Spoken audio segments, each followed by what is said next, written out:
nas sombras das catedrais, onde a luz das velas mal alcança as paredes de pedra fria, existem verdades que a Igreja preferiu enterrar sob séculos de silêncio.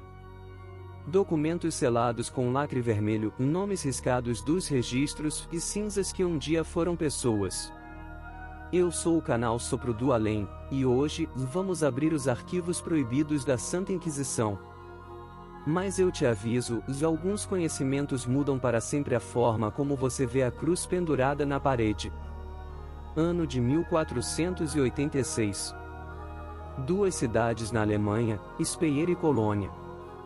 Dois dominicanos, Heinrich Kramer e Jacob Sprenger, terminam de escrever o livro que se tornaria o manual mais sangrento da história cristã.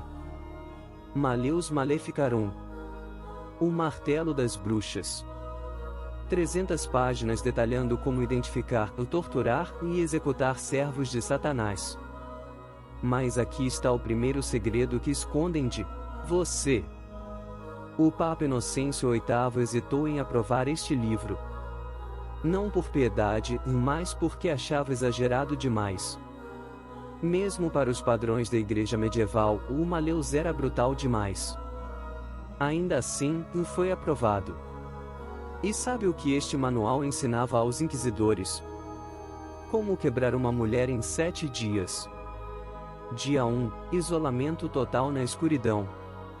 Dia 2, privação de água e alimento. Dia 3, apresentação dos instrumentos. Dia 4, a roda. Um dispositivo que deslocava cada articulação do corpo, começando pelos dedos, depois pulsos e cotovelos, até que a vítima suplicasse para confessar. Confessar qualquer coisa. E aqui está o dogma oculto número 1. A Igreja sabia que as confissões eram falsas. Está registrado nos arquivos secretos do Vaticano. Eles sabiam, e continuaram por 500 anos. Espanha, 1481. O rei Fernando e a rainha Isabel nomeiam Tomás de Torquemada como o primeiro grande inquisidor. Um nome que se tornaria sinônimo de terror. Em 15 anos de comando, Torquemada enviou 2.000 pessoas para a fogueira. 2.000 almas. Mas os números oficiais escondem algo pior. Para cada pessoa queimada publicamente, outras 5 desapareciam nos calabouços. Sem julgamento. Sem registro. Sem túmulo. A Igreja tinha um termo para isso: cárcel perpétua. Prisão perpétua, mas não em celas comuns. Subterrâneos sob os monastérios. Buracos cavados na rocha viva. 2 metros de altura, 1 metro de largura. Escuridão absoluta. Muitos ficavam lá por décadas. Alimentados apenas o suficiente para não morrer, porque a penitência eterna era considerada mais santa do que a morte. E o dogma oculto número 2. A Igreja cobrava a taxa das famílias para manter os prisioneiros. Se a família parava de pagar, o prisioneiro era emparedado vivo. Está documentado no Livro Verde de Aragão, guardado até hoje nos arquivos de Simancas. Mas o que essas pessoas realmente faziam para merecer tal destino? Vamos aos registros reais, aos crimes documentados. Catalina de Salas, queimada em Toledo, 1490. Crime: curar dores de cabeça com chás de ervas. Diego de Uceda, torturado até a morte em Sevilha, 1492. Crime: dizer que Jesus tinha irmãos biológicos. Maria de Casala, julgada em 1534. Crime: ler a Bíblia sozinha, sem um padre presente. Você entendeu bem, ler a Bíblia era crime passível de tortura. Porque o dogma oculto número 3 era este. A Igreja Católica, durante séculos, proibiu que pessoas comuns lessem as Escrituras. A Bíblia deveria ser interpretada apenas pelo clero. Por quê? Controle. Se você lesse por conta própria, o poderia questionar. Poderia notar contradições. poderia perceber que muitas práticas da Igreja não estavam na Bíblia. E questionamento, zero heresia. Mas havia um crime ainda pior: alumbradismo. Pessoas que afirmavam ter experiências diretas com Deus, sem intermediação de padres, eram consideradas possuídas. Santa Teresa de Ávila, hoje venerada pela Igreja, foi investigada pela Inquisição 3 vezes sob esta acusação. 3 vezes. Só escapou porque tinha conexões políticas. Os outros, os pobres, os sem nome. Esses viraram cinzas. Roma, 1998. Pela primeira vez na história, o Vaticano abre parcialmente os arquivos da Inquisição. Parcialmente. 1.200 anos de documentos, e mais apenas materiais de até 1903 foram liberados. E mesmo esses, chegaram censurados. Páginas arrancadas. Nomes apagados com tinta preta. Documentos inteiros perdidos em incêndios. Mas alguns historiadores conseguiram acesso, e o que encontraram congela o sangue. O dogma oculto número 4. A Inquisição tinha um departamento secreto chamado Congregação do Índice.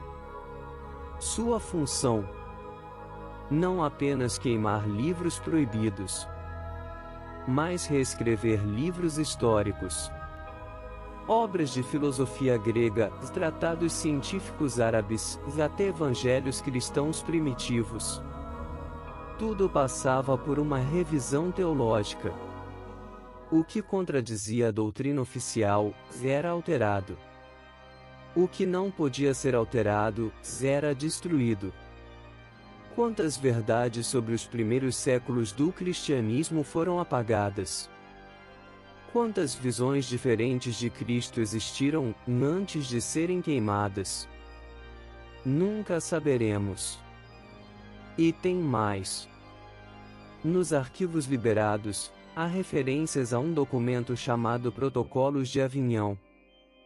Um manual secreto de 1245, que ensinava inquisidores a fabricar evidências quando necessário, para a maior glória de Deus. Isso mesmo. Instrução oficial para forjar provas. Este documento nunca foi encontrado. Foi perdido. Mas as referências a ele estão por toda parte nos julgamentos do século XIII. A última execução oficial da Inquisição aconteceu em 1826. Não na Idade Média, em 1826. Caetano Ripoll, professor espanhol, foi enforcado por ensinar princípios deístas. Século XIX, e a Igreja ainda queimava hereges. Mas o dogma oculto número 5 é o mais perturbador. A Inquisição nunca foi oficialmente abolida. Foi renomeada. Em 1908, tornou-se a Sagrada Congregação do Santo Ofício. Em 1965, foi renomeada novamente, Congregação para a Doutrina da Fé. Ela ainda existe. Ainda opera. Ainda investiga desvios doutrinários. Não usa mais instrumentos de tortura. Mas ainda silencia. Ainda excomunga. Ainda apaga. Padres que questionam o celibato. Teólogos que defendem ordenação feminina. Freiras que falam sobre controle de natalidade. Investigados. Silenciados. Removidos. Os métodos mudaram. A essência permaneceu.